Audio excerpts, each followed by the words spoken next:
Hello, silver fans. This is T, and you're in the place to be for silver education, acquisition, and entertainment. Hey, thanks for watching, everybody. Not far from Chicago, I've come across a new coin shop in Hickory Hills, Illinois. Hey, if you enjoy coin shop videos, I make a bunch of them. Be sure to hit that subscribe button, and while you're at it, don't forget to hit the bell notification as well. Thanks for watching.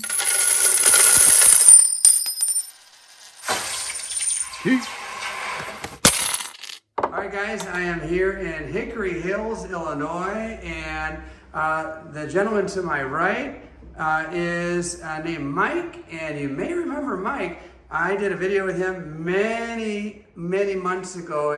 And Bruce, nice to meet you. And Mike, nice to see you again. It's been quite a while. And so Mike, since the last time we talked, actually we were in your Tinley Park shop at that time.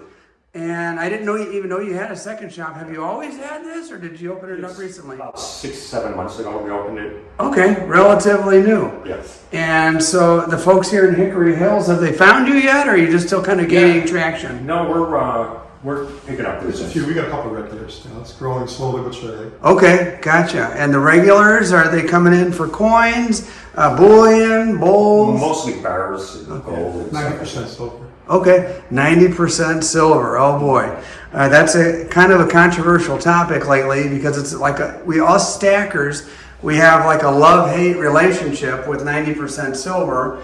We love it, but we hate those premiums. Right. What are the premiums on 90% nowadays? About $7 over spec. Okay. We're buying it for $21.80. Okay.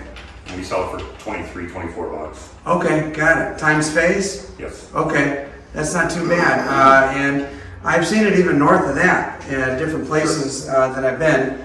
And so not bad in that respect. How about the generics, the buffaloes? Those we do fairly well with. We do a lot of bullion silver. It comes in, it goes out real quick.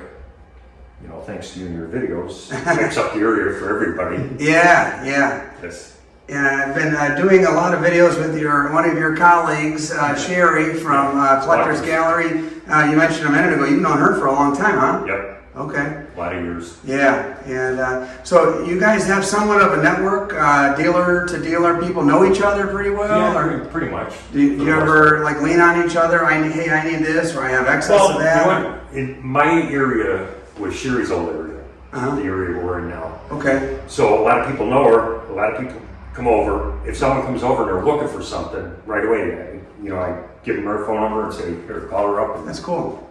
We want to keep the business amongst us. Yeah. So Bruce, how do you know Mike? You came in as a customer? Or? Yeah, he was my coin dealer starting in 2008, I think, 2007. I actually took in some gold coins that were given to my kids for their christening. Yeah. My dad's like, "Hey, did you see the gold spot price?" And back in 2007, 2008, I think he got it for like $350 an ounce or something like that. So I went to a coin shop up in Elmwood Park and cashed them in. I had my son with me. Yeah. And he started showing an interest in the Franklin halves. And I was like, "I'll give you a couple of those." And we started going to coin shows. And then I found Mike over in Worth and put a Franklin set together, put a peace dollar set together, Liberty nickel set together. Okay. But then my true love became like the premium silver, pandas, the lunars, things like that. So I do U.S. coins, but I like vintage silver bars, and I like premium silver because, eagles, buffaloes, and how many can you buy? Yeah, I hear you. It gets boring to me after a while. I like it to have historic value, like a metal or vintage value or something that makes it unique. Yeah, so my thought is this: when it comes to ASEs, I put a lot of them away when they were relatively cheap premiums. I'm glad I did, just like everybody else who bought, pre-2021 or so. Now I find myself gravitating towards things that are more interesting to me, that I don't mind looking at for the next 20, 30 years, because that's my goal. And God willing, I'll be around in 20 or 30 years. I hope so. Yeah.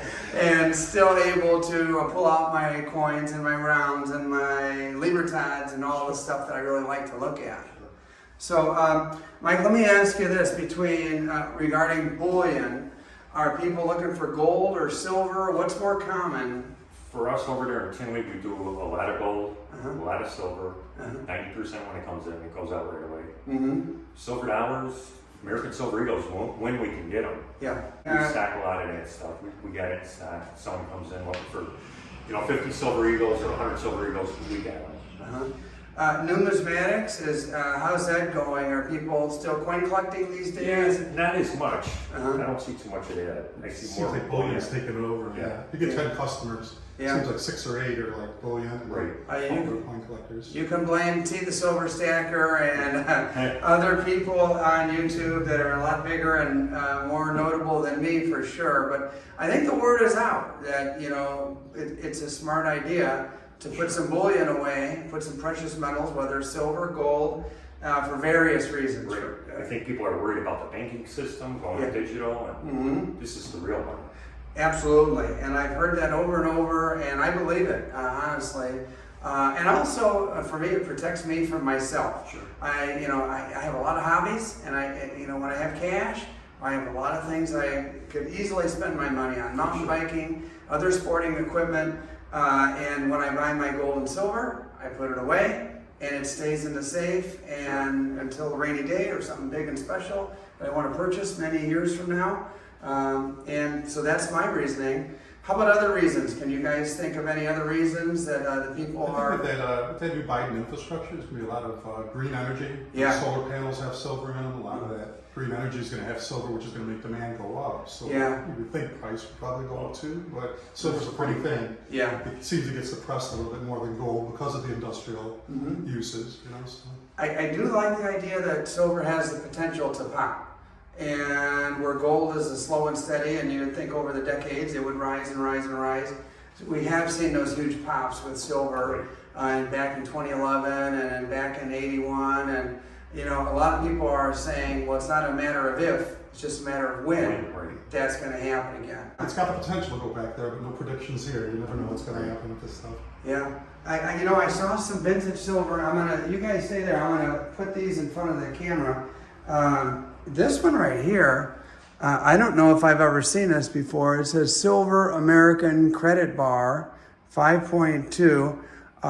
Mike, any idea, or Bruce, do you guys know the origin? Or my understanding is it was a company in the 80s, and a lot of scrap. So I think it's more of an extruded bar where they kind of melt the scrap, push it through, and just cut it. And it would come in different denominations with the decimals, 4.8, 5.2, which is kind of a cool thing, I think, with vintage bars. Anytime you see decimals like that, you know it's old and it's not measured perfectly. Yeah. And that makes it perfect for me when it's imperfect. I like that. We're probably shooting for 5 and somewhere near that. It's like close enough to chop it, you weighed it, and 5.2. Yeah. And here's another one. This isn't something you see every day, the Engelhard 5-ouncer. Everybody has seen the 10-ouncers, the 5-ouncer. That's a sweet one there. Yeah, it's a starburst one, they call it, the way they poured it. Yeah. It's that starburst, and it's Canadian. It's got the little bull mark on the inside. Oh, yeah. Now that I look closer, That's Canadian, I believe. So even though that's small denomination, it's big money because of those characteristics and the vintage nature of it. And here's the one that so many of us are familiar with and have in our, I call it my stack collection because it's a stack. I'm stacking silver, but it's a collection because I love this cool old stuff. This little waffle back. And pea loaf. It's got a... It's a low serial number 2. Yeah, I just noticed that. It's got the 057. Yeah. I've ever gone to that Engelhard website. It's like varieties, and you can sit there for hours looking at the varieties and the different types of silver. I did happen to go to that not long ago and found out about some frosted back Engelhards that I came across, and it was kind of nice to quickly get some answers. The site is not the most user-friendly, but once you get the hang of it, you can kind of navigate it. It's overwhelming at first. Yeah, that's exactly what I felt. I'm like, oh my gosh, there's so much here, and because such a wide variety. But I guess that's one of the reasons it's desirable to collect. I think especially with the bars, if you buy a generic bar, it's going to just swing with that spot price. I think if you have something like that, an American bar, a credit bar, or a vintage Engelhard old pour with waffle back, it's going to hold collectability and it's not going to swing as much with spot. I think it's more collectible, like a coin with a date and a mint mark. Yeah. So a lot of people don't realize, like lunars and pandas and vintage buyers, that they have, you know, certain markings and certain age and certain characteristics, they can have much more collector value than the actual silver value. Yeah, I'm glad you mentioned that, because as the guy who likes vintage, you know, I'm always looking for it and always showing it on my channel, and then some guys will come out of the woodwork and say I'm crazy and criticize for paying extra for engelhard or something old and cool and vintage, and really they don't really have an idea of exactly what you just said. 10 years down the road, that collectability will make them more desirable to other folks. Anything else that you guys want to chat about? No, but if someone's looking for a good investment, we have plenty of silver and plenty of gold in stock. And what's this street out here? Roberts Road, and the main shop's in Sidney Park on 171st. Many people know where that's at. So this is Mike's satellite shop. Okay. Trying to get closer to the people up by I-55 and a little north of the shop, because that one's by I-80. What's the number? 708-650-0266. Okay. Mike, let me ask you one last question. Yes. You know, in your how many years in the coin shop business do you have? Probably 40 years. 40 years. Or more. So, would you say, you know, you've seen trends come and go. As far as in the last few years, what trends have you seen? This is the busiest I've seen over the last couple of years. Okay. And people come in with paper bags full of money, looking to turn it into gold and silver, and it's just crazy. Wow. So what's your bread and butter? What is like the thing that, you know, keeps the shop open and you can depend on? Probably the bullion stuff right now. Okay, the bullion. Got it. All right, guys. Well, speaking of bullion, I'm going to go look around and see what I can find to add to my collection. And fellas, thanks for your time. Much appreciated. We appreciate it. Appreciate it. Thanks, viewers. Hey, special thank you to all of these channel members. They are awesome. They support my efforts to bring you guys videos just like this one. And thank you for watching. Now let me show you what I purchased at this coin shop in Hickory Hills. A couple of OPM bars. And there you go. You've got an eagle and a very patriotic theme there. A couple of other bars, including an engelhard. And last, but certainly not least, this tiny little JM bar. Look closely. I've never seen a little one like this. Very cool. And guys, hey, I appreciate each and every one of you watching. And a special thank you to Mike and Bruce down at Village Coin in Hickory Hills. T.